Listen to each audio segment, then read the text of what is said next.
Мага эмне кызмат менен келдиңер? Мен аны аябай жакшы көрөм.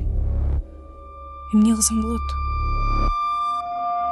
Мен сага жардам берем. Бирок сен орто жолдон кайра кайтып кетпешиң керек. Теги Жылдыз деген жардамчың мага жакпай атат. Эмнеси жакпай атат? Акылдуу, өз жумушун так аткарат. Жоопкерчиликтүү. Анан да келбеттүү, Мен сизди түшүнгөн жокмун. Сен мени туура эле түшүндүң го деп ойлойм.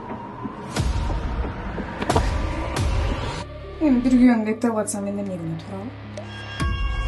Мен сага алажы окуп берем. Сенин гана чеңгелиңдин астында болуш үчүн.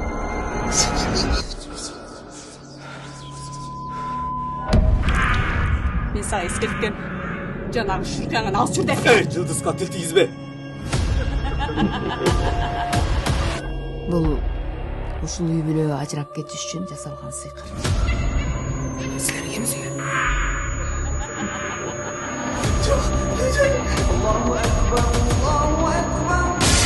لا حول ولا قوة إلا بالله لا حول ولا قوة إلا بالله Çık buradan neden? Мени кечиресиңби? Merim de Allah talanısı menen aytam. Çık buradan neden?